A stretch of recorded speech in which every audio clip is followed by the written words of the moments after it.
La langue constitue essentiellement la base de toute la société moderne. Imaginez un monde sans elle. Comment les êtres humains communiqueraient-ils ? La langue est notre façon d'avoir évolué pour transmettre des informations entre nous.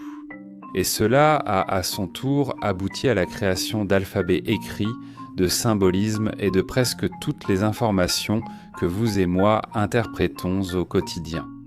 On estime qu'il existe aujourd'hui plus de 7000 langues différentes parlées dans le monde. Cela va de celles qui comptent un grand nombre de locuteurs comme l'anglais, l'espagnol et l'arabe, à celles qui ne sont parlées que par des groupes isolés. À travers l'Inde, la Papouasie-Nouvelle-Guinée et le Brésil, la langue est et a toujours été partout autour de nous. Mais comment cela est-il arrivé ? Qui étaient les tout premiers locuteurs et quelle langue parlaient-ils ? Dans la vidéo d'aujourd'hui, nous allons explorer ces questions et bien d'autres en détail. Nous allons remonter jusqu'à l'aube de l'humanité, à une époque où le monde était très différent de celui que nous connaissons aujourd'hui. Rejoignez-nous alors que nous explorons les toutes premières langues humaines et ceux qui les parlaient. Avant d'explorer plus en détail les toutes premières langues humaines, nous devons comprendre comment le langage est apparu. Le débat persiste sur l'identité des premiers locuteurs, qui pourraient même ne jamais avoir existé. Homo sapiens. Les théories scientifiques sur la production de la parole et du langage ont mis en lumière des espèces aussi anciennes qu'Homo habilis. Les scientifiques ont un temps envisagé que ces hominidés primitifs auraient pu être capables de produire des sons basiques, proches de la parole. Ceci est désormais considéré comme obsolète, et la théorie a été avancée vers nos ancêtres plus récents, Homo heidelbergensis. Cette espèce d'hominidé du Pléistocène moyen a suivi les traces évolutives de Homo erectus et a prospéré à travers l'Europe avant l'apparition de Homo sapiens et Homo neanderthalensis. Bien que l'on pense que cette espèce ait été la première humaine capable de produire la parole, il est douteux qu'ils aient formulé une sorte de langage. Et ils étaient plutôt capables de produire une suite de phrases et de sons simples, plus avancés que les grognements et les cris que produisaient les hominidés avant eux. C'est là que le sujet devient un véritable champ de mines académiques. Les preuves dans les archives fossiles humaines permettant de prouver ou de réfuter que le langage a été développé à une époque donnée sont rares. Et certains scientifiques n'ont donc qualifié l'origine du langage parlé de sujet inapte à une attention académique sérieuse pour le moment. Cela n'a toutefois pas empêché l'apparition de théories. Et certains chercheurs pensent détenir la clé pour comprendre quand et comment les humains et leurs ancêtres ont développé un langage pour la première fois. Dans la prochaine section, nous examinerons certaines de ces théories et nous verrons pourquoi certaines d'entre elles sont considérées comme controversées. Une théorie affirme que le langage s'est d'abord développé chez les premiers humains. En entendant des sons se produisant naturellement dans la nature, comme les cris des animaux, le clapotis des vagues ou le vent dans les arbres, ils ont commencé à imiter ces sons. Peut-être que, lorsqu'il essayait de signaler un danger aux autres membres de la tribu, un humain primitif imitait le cri d'un animal dangereux ou d'une catastrophe naturelle, transformant finalement ce son en un mot. On pouvait faire de même pour les animaux qui auraient constitué des proies appropriées pour la tribu. Un problème majeur de cette théorie est le nombre limité de sons onomatopéiques existants. Les scientifiques doutent qu'il y ait eu assez de variations sonores pour les premiers humains. Afin de leur donner une base suffisamment solide pour une langue entière, Otto Jespersen propose une autre théorie sur l'origine du langage. Il a proposé que le langage et la parole ne soient pas issus de l'imitation des sons entendus dans l'environnement, mais des interactions quotidiennes. Très tôt, les humains avaient déjà des interactions entre eux, des interactions qu'ils avaient depuis des millions et des millions d'années ancestrales. Certains sons sont produits par les animaux lorsqu'ils s'engagent dans différentes activités. Un animal qui chasse ou qui mange produira des sons différents de celui qui a peur ou de celui qui joue avec ses compagnons. Jespersen a théorisé que les sons produits dans ces situations particulières finiraient par amener les premiers humains à produire des mots ou des phrases répétées qu'ils diraient et utiliseraient lorsqu'ils s'engagent dans ces activités, ce qui aurait favorisé à long terme l'apparition du langage. Cependant, cette théorie a été critiquée, car elle ne parvient pas à couvrir la différence entre l'expression linguistique émotionnelle et rationnelle. Si cette théorie était vraie, alors les humains n'auraient pu utiliser le langage que pour réagir à leurs émotions, plutôt que d'utiliser leur langue pour planifier, créer et inventer. D'autres théories affirment que le langage est apparu à la suite de bruits involontaires produits par les premiers humains lorsqu'ils étaient confrontés à des émotions négatives, comme la douleur ou l'épuisement. Il est proposé que lorsqu'un humain primitif se blessait, par exemple en étant piqué par un insecte ou en tombant, il poussait des cris et des exclamations involontaires. Cela finirait par constituer la base du langage. Alors peut-être que le langage a évolué principalement comme un moyen de nous protéger ou d'avertir les autres des dangers dans l'environnement. Une théorie similaire affirme que le langage pourrait être né des bruits involontaires produits par l'effort général au quotidien. Comme lorsqu'un humain qui court devient fatigué et essoufflé, ce qui entraîne des sons de halètement et de gémissement. Le principal problème avec ces théories, cependant, c'est qu'elles n'expliquent pas l'origine des mots entièrement formés. C'est une chose de pousser un grognement involontaire, mais c'en est une autre de transformer ce son en un mot élaboré qui peut être prononcé par toute une communauté d'humains. Donc la réponse est que à ce jour, nous ne savons tout simplement pas comment ou ni pourquoi. Le langage est apparu à l'origine, ce qui en fait l'un des plus grands et des plus difficiles mystères de la science moderne. Que le langage ait évolué en réponse à une menace, au besoin de nous exprimer ou pour une toute autre raison, cela reste à déterminer.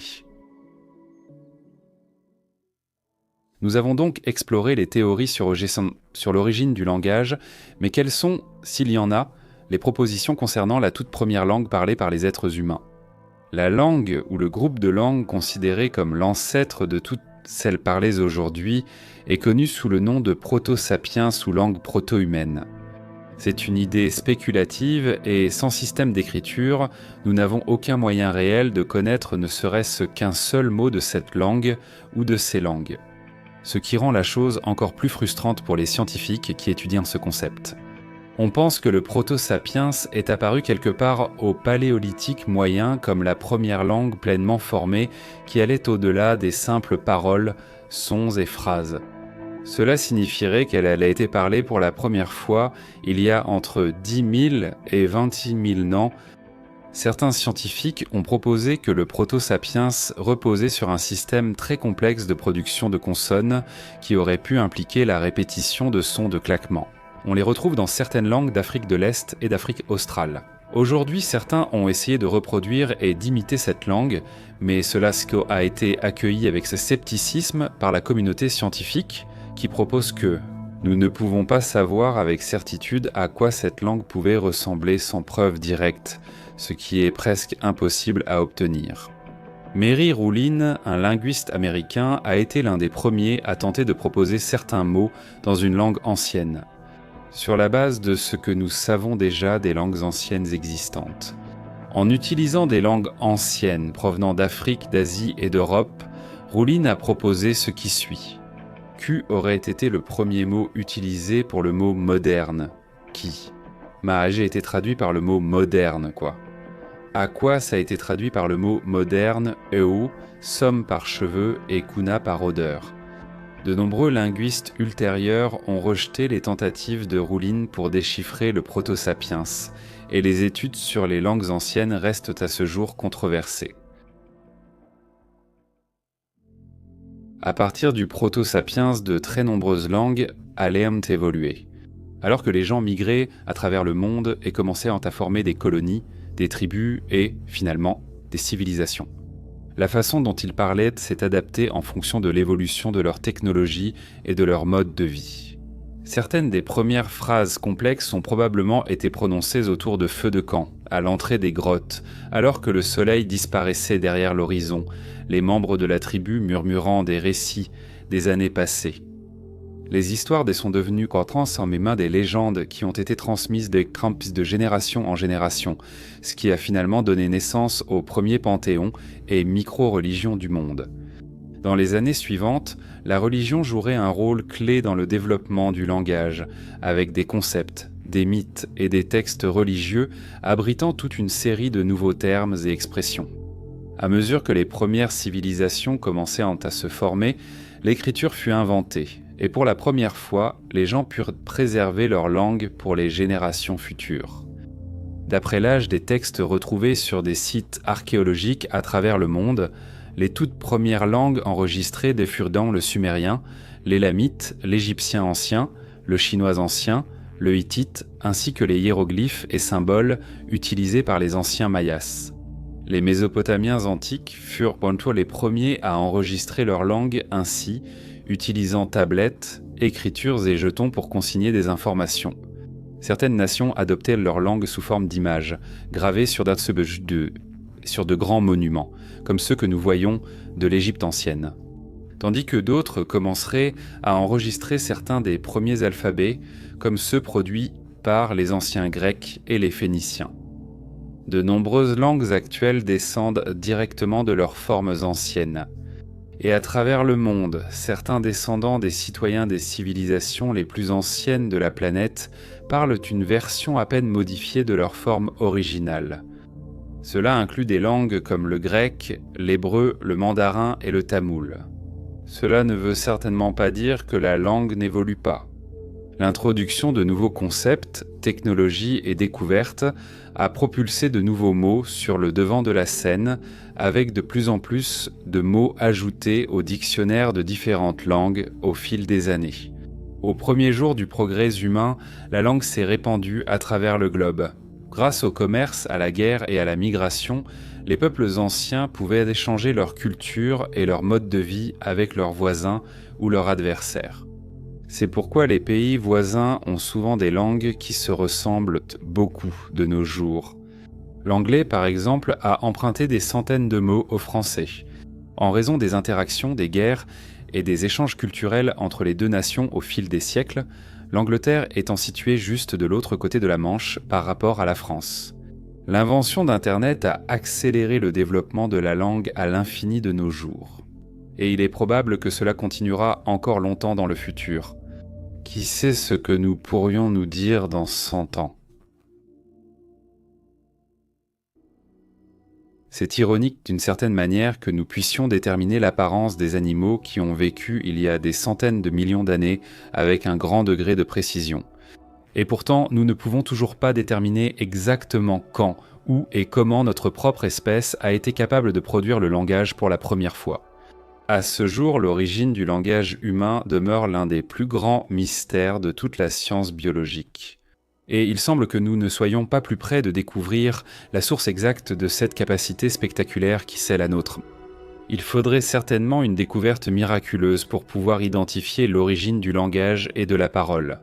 Et il se peut que cela prenne encore du temps, mais espérons qu'un jour cela deviendra un objectif tout à fait réalisable. Jusque-là, tout ce que nous pouvons faire, c'est spéculer sur ce que nos anciens ancêtres se disaient exactement les uns aux autres et comment ils en sont venus à le dire en premier lieu.